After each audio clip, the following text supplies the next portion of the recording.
That's the most hurtful thing, is when they say, well, that's just your opinion. Really? I held a baby seizing. That's my opinion? No, honey, that's my experience. It's not my truth, that is the truth.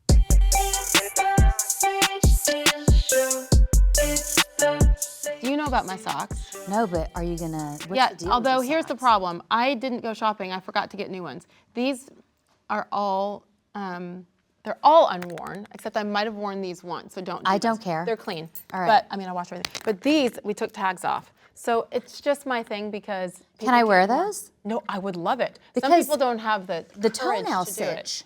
Yeah, let's cover those. Let's do that. All right, give me a pair. Which ones? I'm sorry I don't have like hot pink No, for you. let's go with the blue. These are boring. These are super cute. Do you know my very first show that aired is with Dana White, and he came in his Did he put on socks? camo pants and his muscle shirt hilarious. and hot pink fuzzy socks. That's awesome. We love Dana for many reasons. Yes. But right then and there, I was like, if Dana White can do it, Yes. tough guy, get over yourselves, people. That's right. There were a couple, okay, one person couldn't do it because he was old. I don't have to use Old people names. can't wear socks? He could not bend down, and I was not going to do that for him. Because old people's toes, my dad will tell you this. Yeah, my dad don't was go proof. there.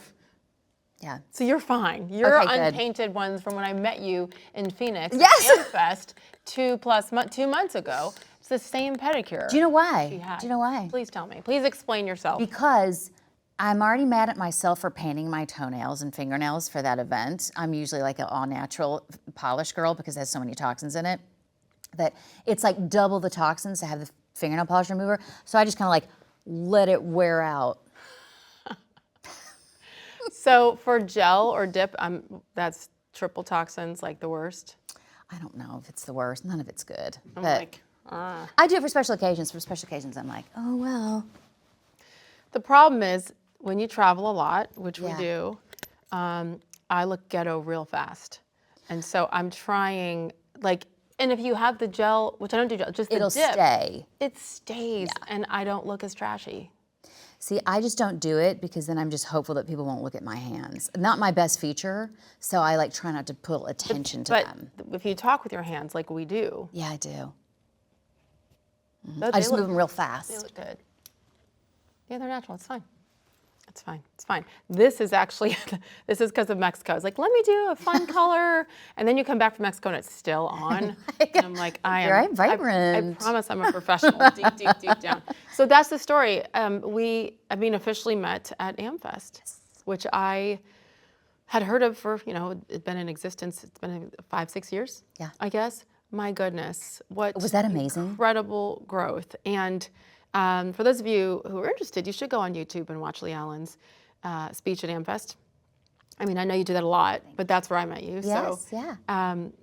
when you're on that stage and you are telling your story, Yeah, it's hard in only 20 minutes. yes. Because your story, And I did exactly a like lot. you. It says 17, I've got 20. I made sure I was like, that you are not I editing know, my same. minutes out. Those are my Yeah, minutes. yeah. Because you kind of time it based Yeah, on that. yeah. And then they don't tell you till you get up there. I'm like, no. Yeah. Love you. And if you're really, so not everybody's comfortable with this, but I think you are, you might have something scripted to an extent, some notes. Yeah. But then you'll say something that will remind you of something else. You go off on a tangent. Yes. And I think the audiences receive that. They feel definitely that do. when they know want it's you to speak authentic. authentically to them and really share your story. And so I'm not going to shortchange them. Yeah. So I love that we got to meet there. Unfortunately, our other common bond is Disney. When I say Disney, you say, Yeah. I know. Such a disappointment. Like, such a heartbreak. Because it was really such a highlight of my career, and really I was like part of the family. I mean, right up until COVID, I had just done another pilot with them. I had executive produced a movie for them and starred in it. I had been writing scripts for them. So it was a real blow that it was made very clear when I spoke at that school board meeting that my services would no longer be. Okay, so that's probably the turning point. For those who do not know, it's a, yes, devastating story, but one that continuously will need to be told. Yeah. Go ahead. So part of my origin story is that my kids were injured by their childhood vaccines. And I had even said a time or two, what will I ever do if there's like a pandemic and they want to push a vaccine for everyone? You said that. I said it. I said it to multiple friends. What in the world will I do? Because there was just some writings on the wall. I had read in Warren Buffett's book that there was an untapped market for mandated vaccines for adult, that they had kind of tapped it out for children, so they needed to move on, that they could make billions off of it. And eventually all these smoking guns line up. And then, you know, this pandemic was introduced into society. And I know people who worked very closely with Gavin Newsom that were in the rooms that said that he knew that that pandemic was about when he was out on the streets in Chinatown saying, come to Chinatown, go out, go about. They had already been talking about how they were going to close down Disneyland, how schools were going to close. And my husband actually said to me, you are nuts if you think they're going to close down schools and close down Disneyland over something that we haven't even heard is hit here that is in China. Yeah, and it did. Yeah, I said, I told you so is such an ugly phrase, but yet here we are, you know. So right off the get-go, you know, Bill Gates had put in $180 million, which, you know, I don't know if you've heard him talk, but it's a 20-to-1 return on investment for him. It's not philanthropy, it's an investment. And so Gavin Newsom had said that California could not return to normal until every man, woman, and child was vaccinated. And my children had medical exemptions at school. And in the end of 2019, they conveniently took all of those medical exemptions away from only 4,000 children in the state of California. So I had watched SB 276 and SB 277 completely strip up as our parental rights over our medical needs for our children. Goodness. So I knew that this was this. So when this came out, my perspective was different. Yeah. And then I knew it was, at that point, Gavin Newsom may have put a loaded gun up to my kids' heads. At this point, it was I needed to come out swinging. Yeah. And so I left overnight, actually. I said to my husband, I love you. I'm taking the kids and the good dog to Tennessee. The good dog. We're out. I left him with the bad dog. She's still around. And eventually he joined us. He had to sell the house and everything, but it was an overnight change of life plans. It was big. What was that moment that made you decide to do that? I had gone up the street. I'd gone for a drive. I hadn't been out of the house in something like 45 days. And I drove up the street, and it was a quarantine camp for children.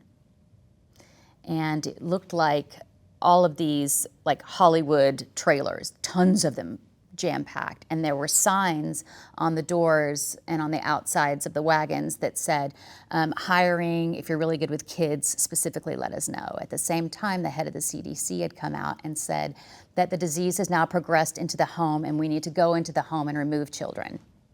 And I was like, no, you're not. Not my no, just a hard no. So I left overnight with my kids. Look, I don't know your exact situation, but if you are like the thousands of homeowners that American Financing talks to every month, you are struggling to keep up. I mean, barely making ends meet, drowning in high interest debt, and it's not your fault.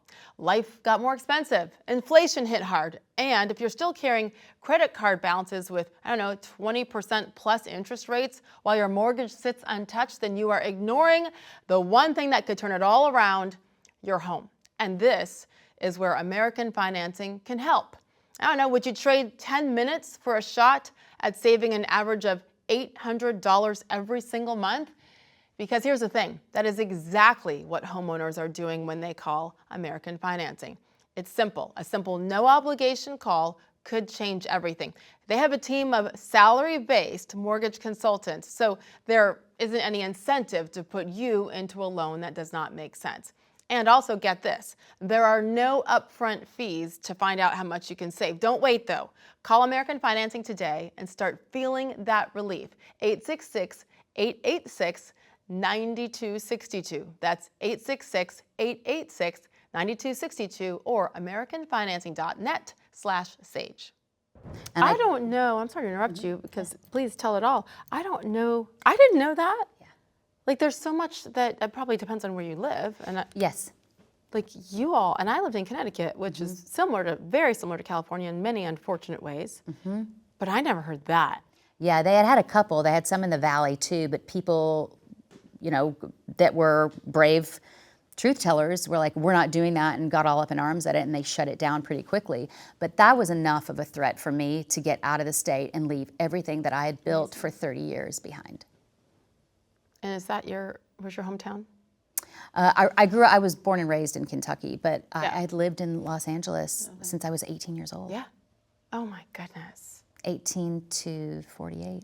How old were your kids at the time?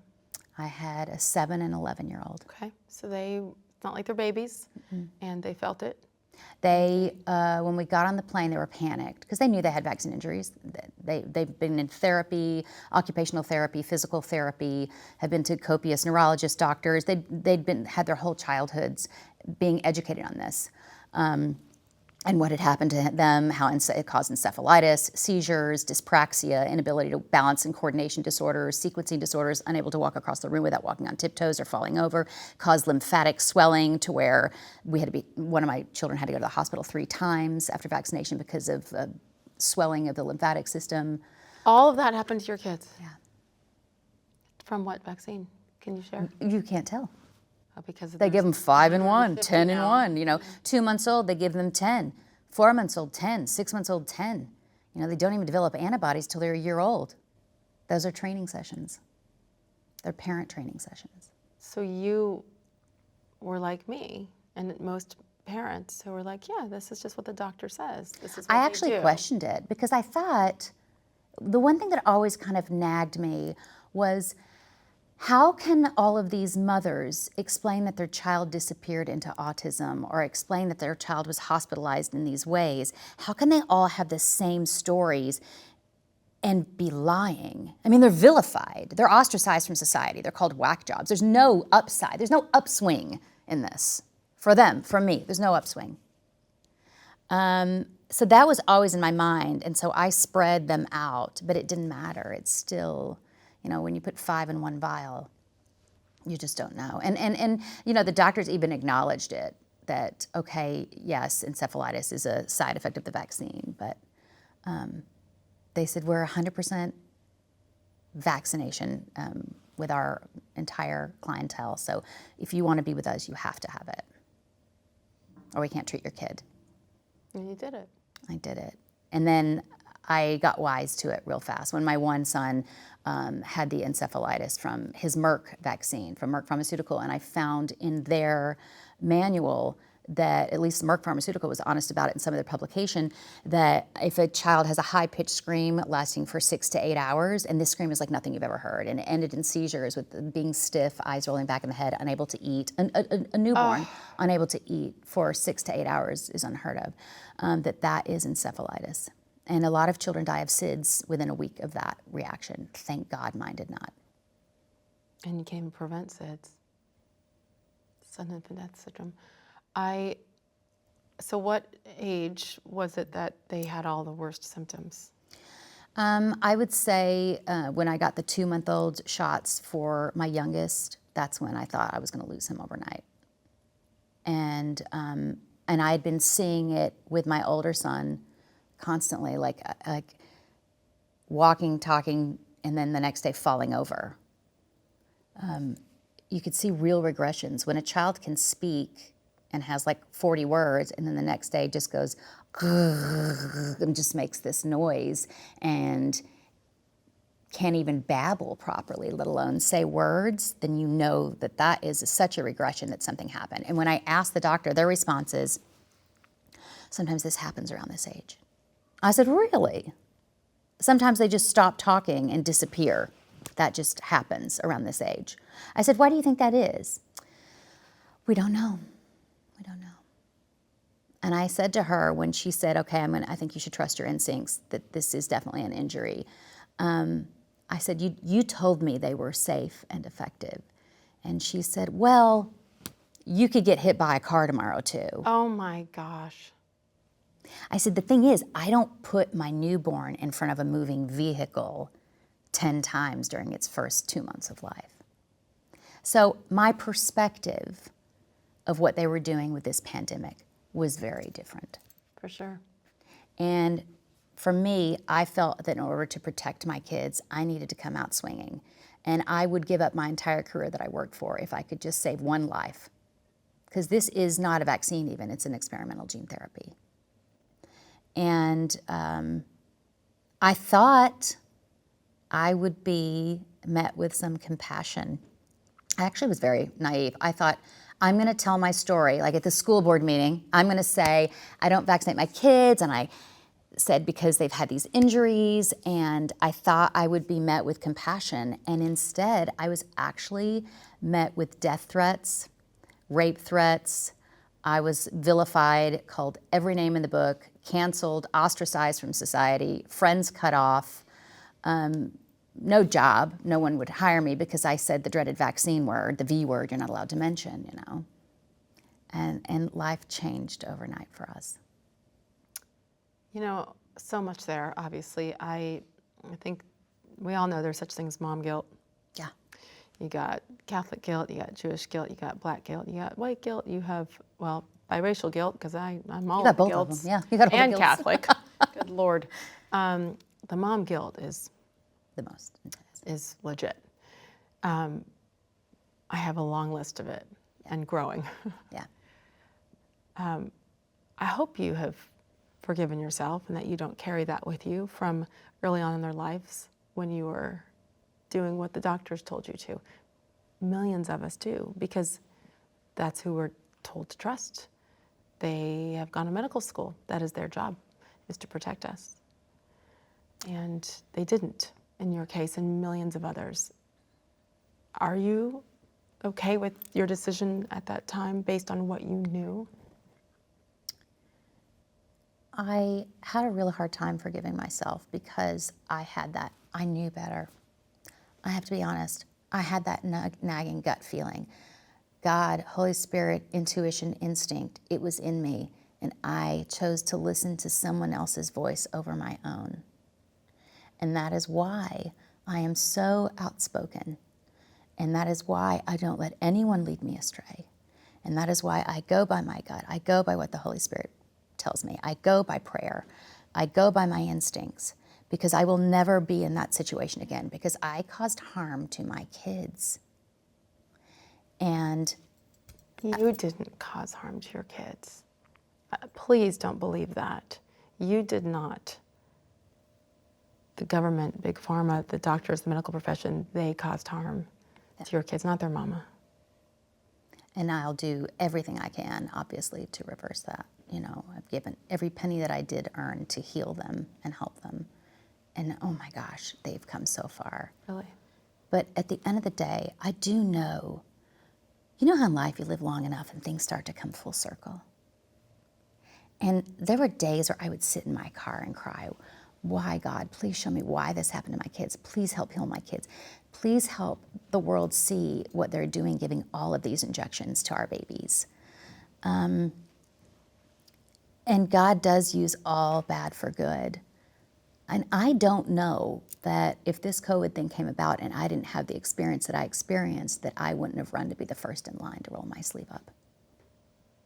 And instead, I was the first to stand up and say, oh, not to me, not to my kids, not ever. And when I say not ever, I mean, if you take my house away, I will pitch a tent in someone's yard. If you take my license and my car away, I will find a horse or walk.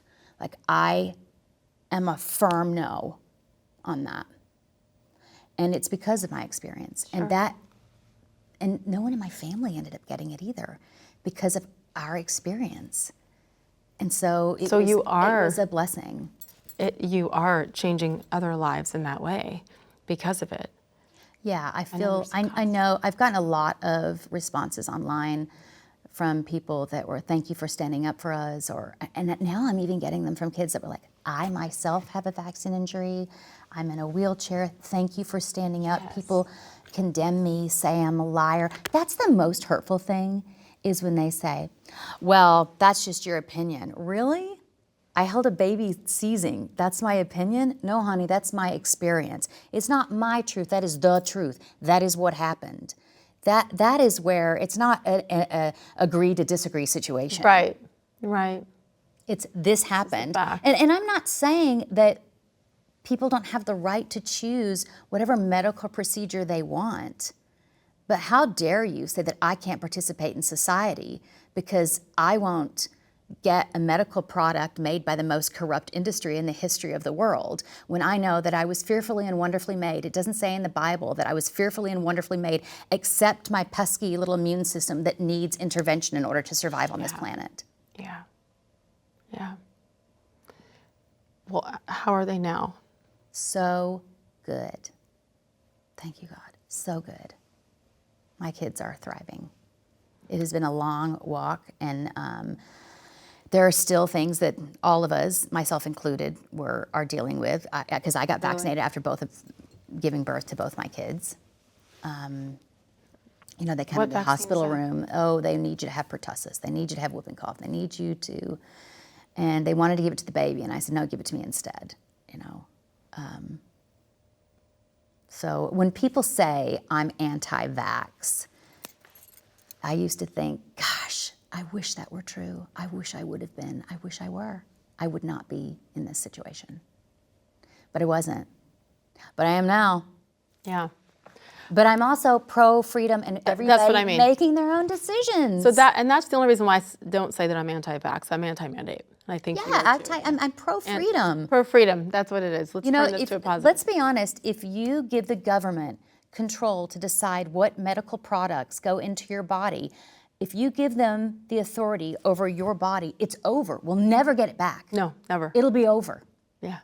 And I always think, what would the outrage have been if they'd been like, everybody needs 10,000 milligrams of vitamin C a day and to be on a no sugar, all protein and vegetable diet.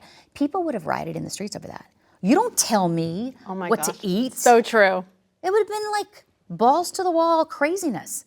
But people felt like they could get on a high horse and say, you have to take this. I would never tell someone else what to do. Just never. Not my business, not my place. Exactly.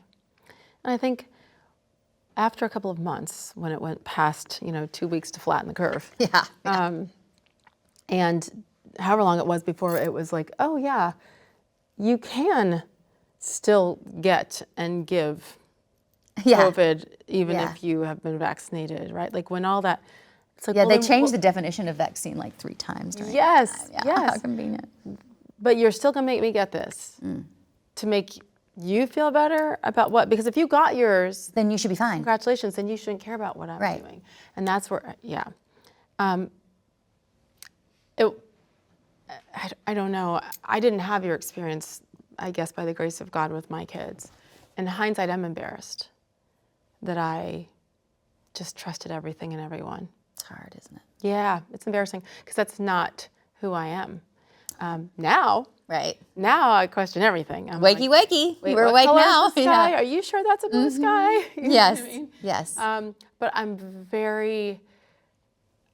I am embarrassed. I also, and I think I said this at AmFest on the stage there, I'm embarrassed that I caved to take the shot to keep my job, and then took a booster to keep my job. Oh, my heart goes out to you. It really does. When I heard you say that, my heart broke a little bit.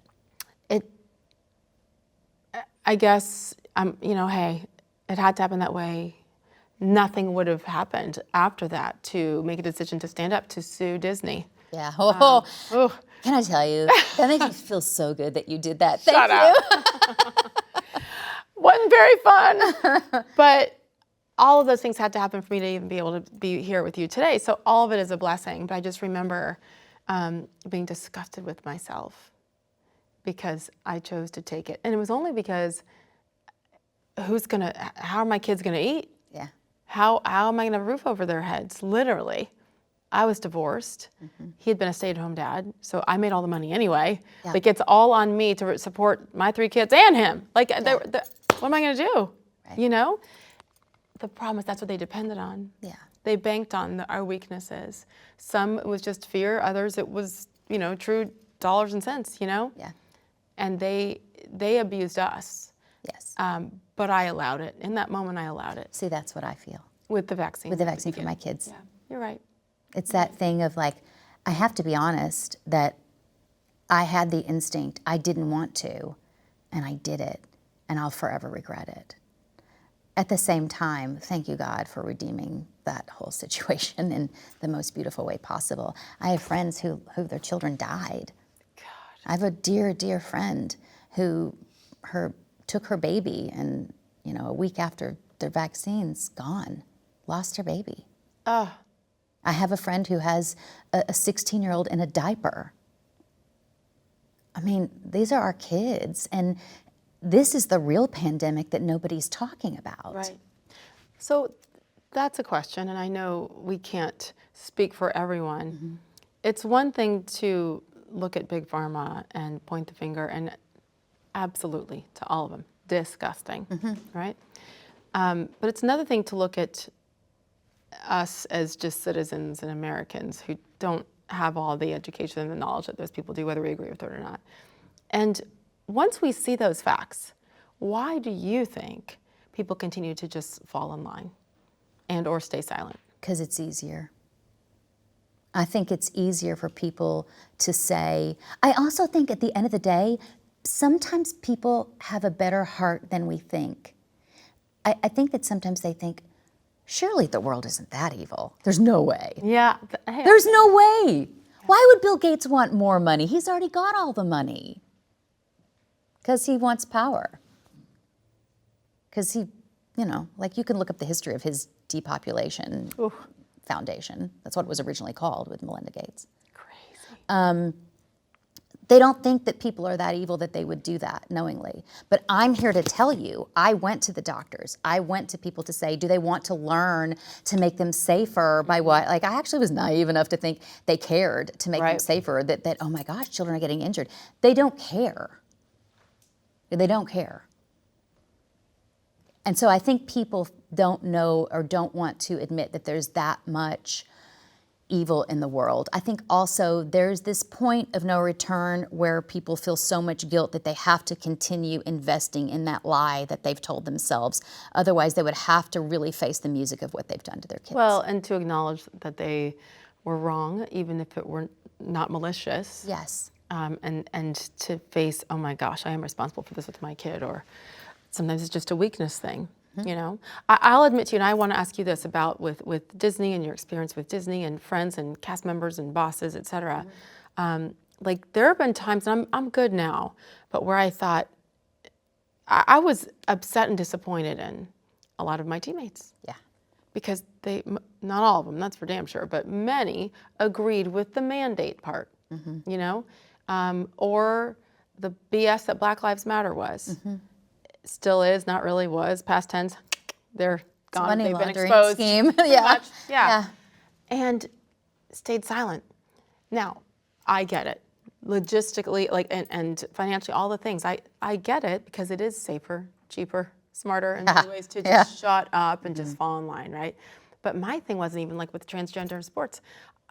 Every woman, and I was one that championed women in sports through ESPNW. From the beginning, we used to have these big yearly summit conferences, and I was the host to the point where my face was on the hotel room keys for all 1,000 guests. Like we were women in sports and more and more and more. Yeah. And I know for a fact every woman at that, as left-wing as they might be, they know. Yes. We all know deep down. Men and women's bodies are different, and it is unfair and wrong, and they should not be there. And I said, if all of us strong, smart women who are just in the sports industry alone would stand up, it'd be over. It'd be over. Over. And not one, me, Samantha Ponder, who also got fired from ESPN, a handful of other women, that's it. Yes. Like, that fear. It must be really deep with them. That fear must have struck so deep that they were really paralyzed. It did for my cast members. It did for Disney with me. The people, I worked with them for 14 years. Like, Disney knows that I love all people. They know that I am a champion of people having freedoms, but they were not going to stand up for me. My castmates disappeared. You know, they have reunions on shows. I'm not invited. It's the motherless reunions they have. I've been clipped out of cast photos, unfollowed, unfriended. And they've said to me, it's just because we don't want the heat that's been brought on you. And it reminds me of when, I don't know if you remember when Lori Loughlin had gone through that thing where she had, there was some kind of FBI sting about parents paying money to get their kids into school, some kind of thing. Anyway, I don't know much of the logistics of it. USC, the kids were going to USC, Yes. But when they asked the cast of her show what they thought about that, did you know that all of them said, we don't know what happened, but we know Lori and we love her and we know her heart. Mm. I mean, they were truly there for her. They were. When she, yes, I mean, decided to do criminal acts. Yes. I mean, frankly. Yes. And all I did was Did she go to stand up. prison? Yes, I think so. Yeah. And all I did was stand up at a school board meeting and say, you don't have the right to mask children, you don't have the authority to make this decision, and you don't have the right to force a vaccine because that's my constitutional right, is to walk freely and breathe oxygen. That's like 101 freedom. And it really, they did not have my back. And I did say to one of the cast members, who is an adult, if the shoe had been on the other foot, I would have stood up for you. And what'd they say? Cut me off completely. No way. Yeah, ghosted. Because they know. Yeah. They know deep down. Yeah. I don't know about you, but I did get a lot of positive text messages from peers, former peers as well, or just in the industry, not just teammates, who were like, great job. I agree with everything you're saying. I wish I could say the same. Yes. And I'm like, You can. you can. And actually, you're a man at the sports network who makes 5 times what I make. Yeah. You can. Yeah. Silence. I think that's sometimes the part that blows me away. Right. Is I'm like, all these big, strong, tough guys, like, where you at? Yeah. What's up? I would get calls or texts from people, do you know how I can get a fake vaccine card? Because thank you so much for speaking out, but what am I gonna do? And I was like, you're asking me what you're gonna do? Like I laid it all on the playing field and turned around looking for backup and nobody was there. Nobody was there. I was out on my own. And still to this day, I get from people in the film industry and even in the Christian film industry, thank you so much for standing up for our freedoms and for our children's rights. But you're a little too controversial to hire. It's. Did they actually say that to you? Or through your representation? Yeah. They won't say it's too controversial. They'll just say thank you so much. But like, you know. How does that make you feel today? I pray a lot about it because it does bother me. I am human. But it's not the room God wants me to be in or he would put me there. You know, I've said it in my speech and I stand firm to it. You know, when God closes a door, I used to stand there jiggling the handle. I'd try to pick the lock. I'd beat it down. I was going to get a buzzsaw out and saw that door down. And finally I realized, oh my goodness, if I just open my eyes, look around, and faithfully walk through the door he's placed right in front of me, boy, how great and easy my life could be. Maybe it's not meant for me to do certain things anymore, despite how much I still want to do them. Yeah. But I am not going to be on the wrong side of history for this. No, you can't. And I do think those people mean it. They are grateful for you. Yeah. And your voice and your courage. I think it saddens me that I think we all could have stopped this insanity years ago had we realized actually we're not alone. Right. And that's why you got to keep telling this. We have to keep talking about it. That's right. Because there's going to be something else, hopefully not another pandemic, but something else where people are going to have to make a decision and say, look we now know exactly what happens when you just line up and shut up. That's right. Oh no, no more. And you know, H1N1 was a really good practice for that. in 2009, but they didn't have social media on their side. They didn't have as much propaganda to push. And so what happened was people just weren't aware of it, so nobody went in to get their shots and nobody did anything, and it just disappeared because we didn't play the game. That's a great point. I forgot about that. See, we don't have to go to war if they do this again. We just have to live our daily lives. Yeah. They can't arrest all of us. They can't cannot. make us all. You just don't play their game. You just live your life. Can you take us specifically to, you stood up at the school board meeting, you said what you said, and then what happened with your job at that point? So I had had a pilot with Disney up until right before the pandemic. They hadn't even told me whether it was or not picked up. And I spoke at the school board meeting, and it went viral. I mean, really viral. Like, that sucker still has legs to this day. And I reached out to Disney Channel, and they were like, basically... Why'd you reach out? What do you mean? I just felt like, hey, I know this has caused some controversy. You know, I'm sorry to bring the heat on, you know. Although I will say, on Good Luck Charlie, my show was on Netflix at the time, and after I spoke at the school board meeting, it trended to #1 on Netflix. So You're welcome. you're welcome for that. Yeah. And a lot of people ended up leaving Disney when I did too. Do you know what I mean? Like, a lot of people that used to watch Disney, they had it with the woke nonsense. They had it with this agenda, Yes. this Marxist agenda being pushed down people's throat, this cultural revolution that is created to dissolve and dismantle societies and pit people against each other. A lot of people left Disney because of that. Yes. Guess who they followed? They followed people like you and I. So, and they have been supportive and lovely. And sometimes I've been out at, like, I went to Universal once with my kids, and this person came up to me, and I thought for sure she was going to say, I love you on Good Luck Charlie. And she's like, I loved you at that school board meeting. Thank you for sticking it to them. And thank you for standing up. So many, like, maybe not in the industry, but people in the world, you know, the United States that is in between Los Angeles and New York. Yeah. All those people, they have been so supportive. And so now those are my people. I am finding, though, and you can even tell after last November's election, the numbers were different. The numbers that don't people lie. are obviously throughout the country and all the red, but I even mean in those cities. And people are everywhere I was in New York, restaurant owners, you name it, they're all like, we are done having to step over bodies, you know, homelessness, the illegal immigrants, just all the above, to step into our places of work in very nice areas, you know, or into our homes. Right. So at some point you get, in LA, I think honestly the handling of the fires is opening people's eyes. I really hope that's opening people's mean, eyes. He literally watched your city burn. He and she, the mayor. Both of them. Yeah, yep. So unfortunately it does take tragedy.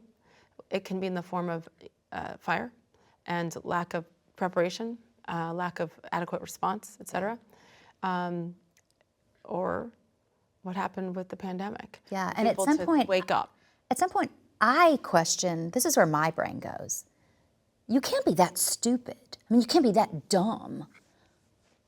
You know how a city is run. You know how the United States works. If it's not stupidity, then it's intentional. Yes. Exactly. And that's the scary part. That's Yeah. what people aren't willing to That's go what down. people aren't willing Because, to look okay, at. you're a conspiracy theorist. I've been a conspiracy theorist for a lot longer than I realized. Yeah, same. Now I'm like, oh gosh, you are, Sage. It's just called questioning the narrative. Questioning the narrative and questioning when 2 + 2 does not add up anymore. I'm like, no, it doesn't equal 5. Right. I'm sorry, it does not. It doesn't. And for the election in 2020, I saw all those videos. Yeah. And I lived in a state where ends up there was a whole bunch of cheating going on in Bridgeport, Connecticut. Yeah, you could see the video. You could see the it. And people videos in still will Detroit deny and it. Arizona, they still deny. I'm like, no, I'm actually so super trusting until I'm not when the video is right here. So now I'm kind of proud of it. Call me what you want. Yeah, So, I say that it's just spoiler alerts, yeah. right? Okay, that's well done. That's well said. What do you take from your time with Disney? Because like you said, it was like family until it wasn't. So how do you separate the negative from what really was a lot of positive as well? You know, life happens in little chapters. And that was the sweetest chapter, Sage. I mean, I don't regret a second of it. It was truly like a family for me. And they trusted me, and I trusted them. Yeah. And I loved every minute of it. It doesn't erase what was. That still is beautiful. Yeah. It's just that things changed, you know. And I have to trust that deep down they know me. But I think that they are a corporation, and a lot of them know that their hands are tied. So, but again, doesn't it go back to realizing that if you stand up, you'll be joined by others. Right. And it is bigger than us. It is bigger than our retirement plan. Yeah. I'm not saying it's not important. I mean, the amount that you have lost in every way, some intangible ways, obviously, financially, you name it, it's immeasurable. Yes. But you're here. Yeah. And you've pushed through it. So when, not if, but when the next thing comes, what would you tell people out there? People you'll never meet who have been inspired by what you've chosen to do. It's about what's really important in your life. We're all beautiful creatures made by God, and we're given this one life. I'm not going to lay on my deathbed, Sage, and say, I wish I'd done one more sitcom. I'm just not. I'm going to say, I wish I had more time with my kids. I wish I spent more time with family. I'm going to say, thank you, God, for showing me who my real friends were. Yeah. Thank you, God, for opening doors that I didn't even know were there.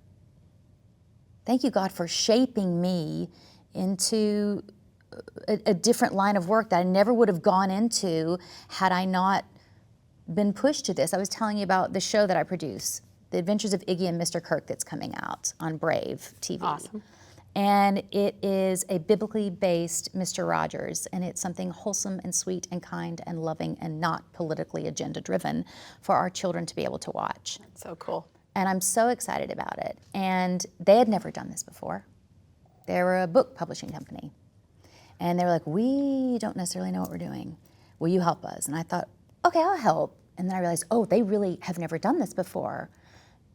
But how brave of them, how apropos that they're called Brave Books, because it was a dad, honestly, the head of this company, who I respect so much because he had the fortitude to say, I want my kids to watch something wholesome that instills good values in them. Nobody's doing that. I'm going to do that. Yeah. Good for him. I mean, I was not that bold. Yeah.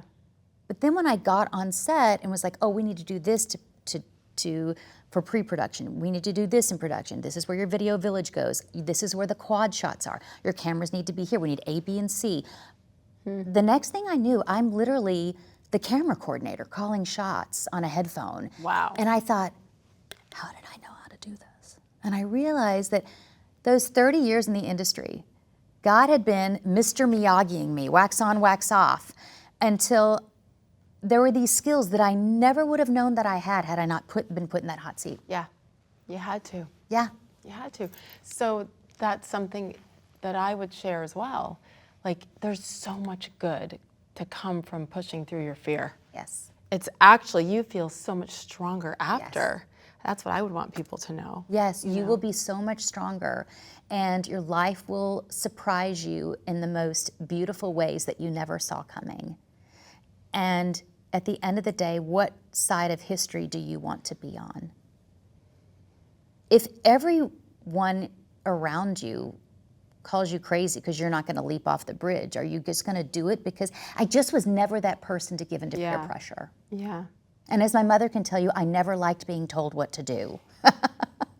Never.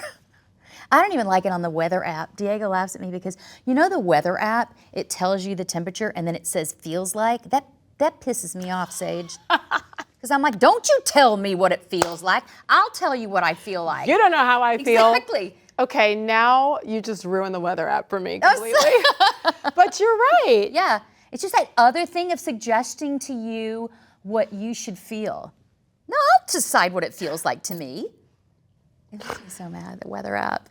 It's like daily debate in my existence. Like, what does it say? Stop it. What else makes you mad, Leigh-Allyn? What else makes me mad? Besides Diego? Disney, besides Big Pharma. Disney, Big Pharma, not speaking the truth Yeah. really upsets me. Let me ask you this, because something that I see, I'm like, I keep jumping in because we are so much alike. Yeah. Something that and this is something I got to work on. I get really annoyed with weak people. I start to say stupid. I don't like stupid. Stupid/weak. No, I'm Yes. not going to be judgmental, but weak is kind of judgmental. Yeah. In particular, weak men. Yeah. I cannot. And it is some PTSD. We'll talk about that off camera. Yeah. Yeah. Drink wine? Yep. Yes. Do you? Yeah. Okay, good. In Lent? Inlet. During Lent? Oh, inlet. Inlet. Inlet. Inlet. Inlet. Beach. Inlets At Inlet too. Beach. Yes. Yes. At Lent. Okay, good. So the weak men? No. Yeah. The weak men I was telling you about that I worked with at ESPN, many of whom I like love Yeah. and respect in other ways. I'm like, no, I cannot. And we're looking for you to guide and lead in many ways, and you are caving like a little. It was the moms. It was the moms that stepped up during this whole thing. It was the moms that are going to do the right thing. We have children watching us that we're setting an example for. We have to teach this generation how to be brave, how to be bold, how to be courageous. And they are. They are. There are a lot, I'm really, now that I've been going on all these college tours with Turning Point, I realize that so many of these kids, they're going to be okay. I mean, there is a resurgence. There is a revival. There is. How about, was it one of Charlie Kirk's events at USC in the last week or so? And I mean, the drone shot of the crowd. Yes. It's amazing. There's a lot of more people. I don't need to see a red MAGA hat either, but there were a lot, And there is, I think, a resurgence of our faith. Yes. A lot more people talking about God, young people. Yes. They see it's missing. And it makes me so angry because they target that zone because you're fresh out of the home. So you're stretching your wings away from your parents, away from your tribe for the first time. They're the most vulnerable group to indoctrinate and brainwash. And finally, Charlie has been a big reason for this. Huge. To be able to reason and present the facts that you cannot deny.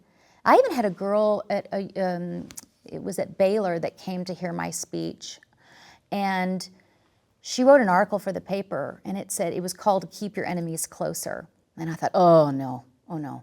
And she said that Leigh-Allyn Baker seemed so human to me, hearing her speak, and that I realized we are not far apart. We are way more alike than we are different. Absolutely. And that I will never again judge a person by a 20-second TikTok video ever again. Yeah. When we can teach our kids that, when they realize it, that is a beautiful thing. But to me, if we don't use this platform, if we don't keep speaking up, shame. Yep. Shame on us. We have no choice in my mind. And I heard you talking about this in Phoenix at AmFest, and it got me because I said the same thing. I've been saying the same thing about your why, knowing why you're on this earth. That's right. Your babies? Yeah, my babies. Number one. Yeah. For our kids. Yeah. And I assume you feel the same way with this. Like, I know why God put me on this earth, to be a mother and to use this big mouth. Yeah. Not just for me, us, but for all those people that young girl who's like, no, Leigh-Allyn Baker seems so normal and down to earth. Yeah. Like, by doing this, by speaking up, by going to school board meetings, by not wilting, Right. I do believe that we are, it's not this. It's Yeah. just out of desperation to try to Yeah. let them know that they don't have to wait till they're 50. Yeah, that's speak right. up. That's right. Do it now. Yes. Why do you think, how many people in Hollywood and in your industry do you think actually agree with you? I bet most. It's a very health-forward industry. I guarantee you a lot of people, I know for a fact there are some big celebrities that push the vaccine and push Joe Biden that do not give it to themselves or their children. But they great. took a payday. I guess I can't be bought, and neither can you. At the end of the day, we stand up for what we believe to be right. We are authentic in that fight for courage and bravery and speaking the truth, and we cannot be bought. That's it. At the end of the day, there is your job, and then there's your life. And what kind of legacy are you going to leave behind? Yeah. I just wasn't willing to wilt for a few bucks. In that moment, though, it's scary and it hurts. Yeah. I mean, I'll tell you, Sage, people say to me, wow, how do you get so brave? How do you get so brave? And I really thought about it one day, and I thought, I got so brave because I got so scared, I went back around to brave. Like, I was so scared with what had happened to my kids that they were going to come after and force mandate every person to get this injection, that I knew that the only way out of that dark, dark room was one door. There was one exit door, and it was to stand up and fight for the truth. Yeah. What would you change today? I don't know that I would change anything. So I was hoping you'd say. I don't think I would. It's been hard. It's been hurtful. It's not been easy. I have lost friends. I have lost jobs. I almost lost my home. But God has carried me sweetly, lovingly. I'm closer to my family now. I have a totally different life. And it's almost like I've pushed that life behind me. As I say to my husband, I just push it way down, real healthy, just like shove it down because I'm not ready to deal with it right now. But every now and then, I'll get a glimpse of something weird where I think, like one time I walked in, I saw the edge of a sofa in someone's home that looked like my sofa in Los Angeles, and I went, and I just had this moment of like, wait, what? What did I do? What did I do? What did I do? And then I look at my kids and I say, oh, that's what I did. Oh. That's what I did. And it's so much sweeter. And you have a whole new life. Yeah. In Tennessee. Yes. A little different from Los Angeles, yeah? Totally different. Yes. Yeah, it's totally different life. And I'm grateful for it. I'm finding my way. And what I've learned is that to trust God and to trust myself. And the fact that I will always find a way. It may not be the way I wanted, but God will always make a way for me. And I will always take that step, and my foot will be caught with his firm foundation. Oh, yeah. It already has been. You have proof. Yeah. Career-wise, what do you hope for? Well, it's gone in a different direction. I would love to be doing film and television. It's such a joy. It's so fun. But, I have this children's show, and I do love kids. I think they are God's gift to this earth. So Adventures of Iggy and Mr. Kirk coming out, I'm acting in it with Kirk Cameron, and I produced, there's not a second of that show that I didn't touch and have my handprint on. I wrote a Christmas movie that is now being shopped around. It's really good. And I wrote a children's book that's published on facing your fears and being brave, using your one small little voice, even if it's just you, to speak the truth. And now I got a literary agent, and I'm writing a book on bravery for adults. So look, like it did go in a different direction, but this is exactly where God wanted you. That's right. You just didn't know. Yeah. But the fact that you let go and trusted, Yes. first and foremost by standing up for your kids. Mm-hmm. You know that they're they're young. Yeah. But I know you have thought ahead to someday when you and I are gone. Yeah. And what they're going to tell their kids and their kids. Yeah. Like, it gets me choked up. Like, mom is a badass. Mom stood up and risked everything and threw it away. That's right. Yeah, like, that is priceless. That's right. It was all worth it. And my kid, my youngest one, Baker, he got an award at his, I homeschool, but he goes to a Christian tutorial 2 days a week, and they gave out character awards. And I'm like, oh, I wonder what character award he's going to get. Like, loving guy, funniest guy. I didn't know what they were going to give him. And they stood up and said, we're giving Baker the character award. We're giving him two words we have for him are honesty and wisdom. They said he is wise beyond his years, and he is brutally honest. They said he always tells the truth, even if you don't want to hear it. And I was like, oh. Hey, Mama. Who would have known? Like, because, you know, there's your kids when they're with you, and then there's your kids out in the world, and you're not really sure because you're not with them all the time, what that's going to look like. Am I an embarrassment to them? Are they going to be proud? Is what I'm doing going to instill integrity and truth and honesty and strength in them? And you can just hope, be an example, and then turn it over to God. And then realize it does come full circle. And when you know in your heart that you're doing the right thing for yourself and for others, I believe it comes back. I was at Tulsi Gabbard's confirmation hearing in February, January, whatever. I don't even know where we are anymore. And I don't tell my kids everything that I'm doing because they're in college, they have their own lives. And sometimes some of the stuff I've said and done has been upsetting, only because it's affected them. Sure. Friends say things, professors say things, coaches say things, parents say things, the internet says things. And I always, you know, I described the story at my AmFest speech about staying silent and that they noticed that too. But one of my daughters wrote me when she saw the picture I posted with Tulsi and Meghan McCain and these women who all of us think differently for many key issues, you know, but we just are supportive of each other. And when Tulsi asked me to be there, I'm like, you're damn right I'm going to be there. And my daughter wrote and said, Mom, I know I don't always say this, but I'm really proud of you. Yeah. I was on a plane, of course, lost it. Yeah.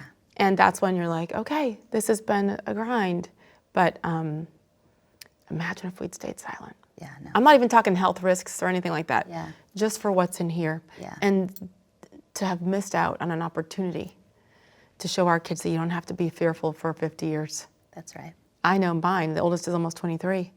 And I'm like, whoa, slow down. And it's like, no, you did that, Sage. That's you right. did that in her. And I think that that's the joy. And that's what I hope people, mothers, fathers, can take in. Teachers. Yes. I had kids who were silenced. My kids were silenced in school. Years ago, before DEI stuff, like when one of them was in first grade.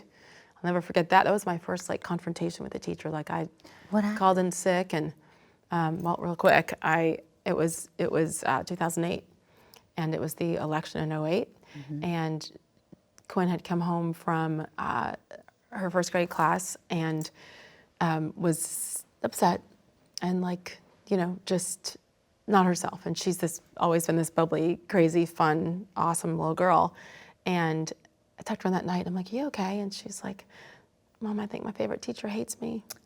And I was like, what are you talking about, honey? And she said, well, basically she repeated something she heard at home, which was trying to explain, this is on election day, trying to explain why we, her parents, were not voting for Barack Obama. And we were voting for John McCain. And all we could think of, besides going through other issues and topics like abortion and things like that, a little heavy for a first grade girl, was about spread the wealth. And her dad, my husband at the time, was like, you know how mommy goes to work really, really early and sometimes works really, really late and is really tired but is always here for you? Well, and you know, kid terms tried to explain what spread the wealth means. Yes. It's like we just think that if we work hard for that money, that's our money, and we always give at church. We do things with it, but no one should be able to tell us, give it to somebody who maybe isn't working as hard. And it was just a kid explanation for that. And that was a big issue, if you recall, in 2008. Like Joe the Plumber came out and all that. And so then you fast forward to Martin Luther King Day, and that's the day that she came home from school and was upset that the teacher, apparently in her eyes, hated her. I said, what happened? And she goes, well, we were all singing, because it was MLK Day, and we shall overcome. And so the music teacher at the time says, hey kids, who's gonna be the next president? And because it was right before inauguration, and they all went, Barack Obama! And apparently my daughter went, ugh. See, she's gonna be fun. I like her already. And so she said, when she described to me, I was like, oh no. And I said, well, what did the teacher say? She started crying. That teacher said, what do you mean, Quinn? And Quinn said, well, my mom and dad said Yes. that, Barack Obama sometimes takes money from people who work really hard and give it to others who don't work as hard. And we just don't think that's fair. Like, we give on our own. Mrs. Saunders was her name. Sorry. But like, that's not fair. And so I was like, oh, good Lord, she said it.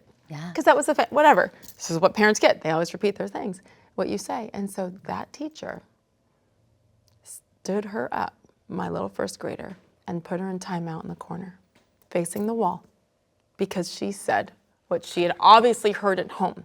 Instead of saying, Quinn, will you believe this? Maybe little Johnny over here believes this. Kind of like if one kid says the sky's blue, the other one says purple. Well, why do you think it's blue? Why do you think? What do you do as a teacher? You encourage conversation. Right. You encourage kids to talk and maybe respect other opinions. Instead, she took this first grader and put her in the corner facing the wall.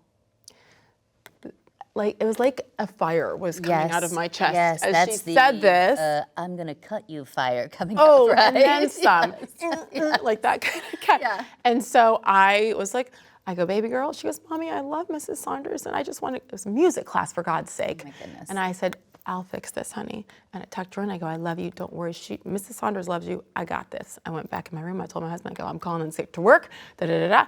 Next morning, I put on my biggest, fanciest power suit, my tallest boots. I'm already 5'11", barefoot. And I walk into this elementary school, and they were like, do you have an appointment? I'm like, no. And they go, well, I go, no, I know where her classroom is. And so I walked over there, marched over, and I promise you, I was kind. I mean, relatively speaking. And I said, hi, Mrs. Saunders. I'm Quinn's mom. I am sure you can guess why I'm here, but I just wanted to know, as the adult, what's your perspective on what happened yesterday in class? And she's like, well, na. And Quinn was disrespectful, da-da-da-da. And I go, as a first grader, was she disrespectful? Well, she shouldn't say. I go, okay.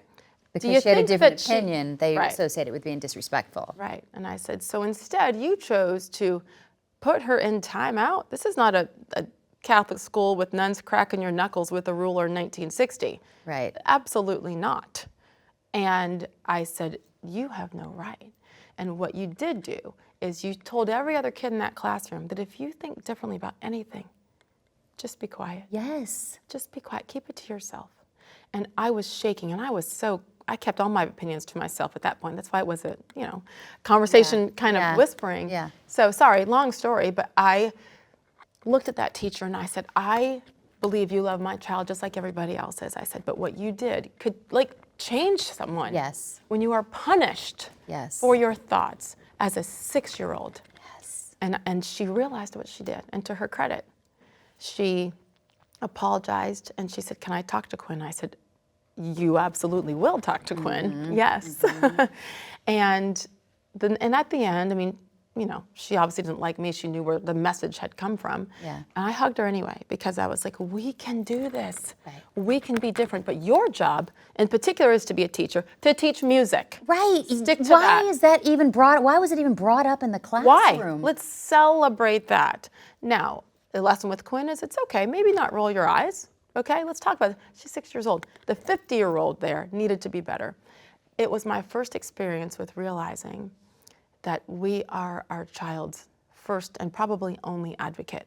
Yes. And if we don't stand up for our children, whether it's with that or with vaccines or anything else, they probably have nothing. Yes. That changed my life, because I didn't realize, in hindsight, I do, but that was the beginning of taking a stand, first and foremost for my kid. But do you see how that is the lesson? Remember when I said God, Mr. Miyagi's you, he teaches you these lessons? Yeah. See, that lesson, that experience, you found your courage in a nanosecond. Oh. You went in. That shaped you. It's like it was practice. It was. For what you had to do for this. Correct. 17 years ago, before the world went batshit crazy. Yes. I'm sorry. Yes. But I remember driving away from the elementary school, holding on my steering wheel, shaking and crying, because I thought to myself, it is up to me as a mother to protect her. Yes. No one else will. That's right. And who knew what it would lead to? And then 17 years later, she's like, I'm proud of you for being there with Tulsi Gabbard. That's amazing. So I've never told that story. She might murder me. She might cut me now. I love it. But like, Yeah. it is just a lesson that we can't live in that fear for the sake of our kids. And my story is nothing compared to what you suffered, and your kids suffered, completely suffered in physical and mental ways. And I'm so sorry for that. But they are lucky and blessed to have you. And I know that they already know that, but like what you're doing is so much bigger than you know? It is, and I feel that, and you feel that. I think that's what some people don't feel. They're so into them and how they're going to be impacted that they can't quite get out of themselves. You know that what you've gone through is so much bigger than you. I know that what I've gone through is so much bigger than me. It's a truly cliche to say, but like, we were made for such a time as this. You were, even if we didn't want it. That's right. I didn't want it. I didn't want that. I don't want any of this. No. But now I do. But here we are, yeah. Here we are. And I would never have met you if I'd kept my big mouth shut. Yeah. And to be inspired by you and by so many good people who simply love America. Yes. And that's what it is, and love our freedoms and are That's grateful right. for our imperfections as right. well. We are not a perfect country, but we have to keep our freedoms, and I love the diversity of the United States. I love that we're all different. I have a sweatshirt that I made that says, I disagree, I don't understand, I love you anyway. Do you wear that? I do. Do you get reactions? Mm-hmm. Yeah. Pretty good, I bet. Yeah. Yeah. Can I have one? Yes, absolutely. Can you send it? I brought one. No way! I gave it to you, yeah. Okay. It's pink too, it's real cute. That's what you brought? Oh! Okay, yes, please. Yeah. I bet, did you make the t-shirt? I did, I made the sweatshirt, yeah. Hello, is this selling everywhere? I was selling it for a while. I may sell them again. I made that one, and I made one that says, Jesus, family, freedom, ba-bam, because that's the phrase that I used on Disney all the time. Ba-bam. Yeah. Okay, that's kind of amazing. Look, you got that Kentucky drawl. Yeah. It's like a Kentucky, Tennessee drawl. You dropped the LA Valley girl. Once I moved back, yeah, it's thick. It's thick. It's thick. You gotta say it thick. I love it. Thank you. Thank you, Sage. Thank you. You're You were such not a supposed to blessing. make me cry. Oh, sick. Thank you. Yeah, thanks. Yeah, I want to put that t-shirt